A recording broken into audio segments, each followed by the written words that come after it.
आप लोगों को पढ़ाया गया होगा कि पहले स्त्रियों के स्तन का कर मांगा करते थे। जी। स्त्रियों को छाती ढकने की इजाजत नहीं थी। ऐसा पढ़ाया ना? जी, पर ये पढ़ाई पूरी झूठ है। प्राचीन किसी भी इतिहास में ऐसा नहीं है।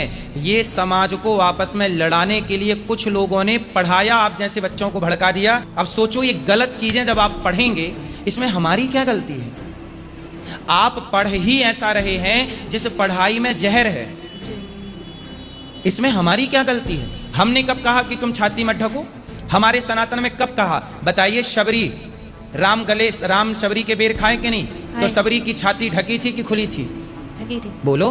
तो फिर ऐसा क्यों बोला गया कि जातियों शूद्रों को छाती ढकने की इजाजत नहीं थी? कौन बोला? ये गलत पढ़ाया है। मैंने बड़े बड़े टीचरों के मुंह से सुना, पढ़ा रहे हैं, गलत फैक्ट बोल रहे हैं। ये आप पढ़ने लिखने के नाम पे समाज को जहर परोसेंगे, इसमें हमारी क्या गलती है? हमारे सनातन की क्या गलती है? हमारे वेदों की क्या गलती? तुमने ही फैक्ट नहीं जाना। अब किसी एक राइटर आया, अभी राइटर आए, वो कुछ भी लिख दे, वो कह दे कि देखो, अरे भाई, राइटर कोई भी पुस्तक कुछ भी लिख सकता है, उसकी पुस्तक मान्य छोड़ी होगी जी।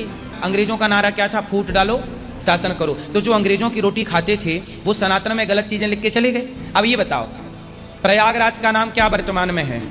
इलाहाबाद।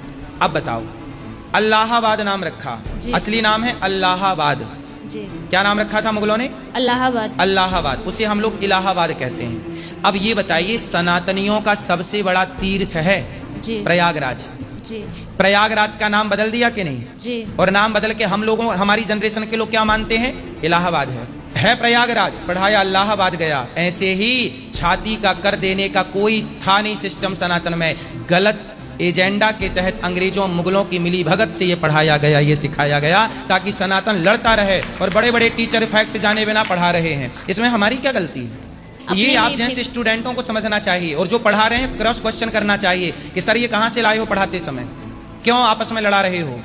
द्रौपदी के कपड़े नहीं उतारे गए तो क्या हम पूरे समाज को बदनाम कर दें कि उस जमाने? अब क्या कहो कि द्वापर में कपड़े उतारे जाते थे?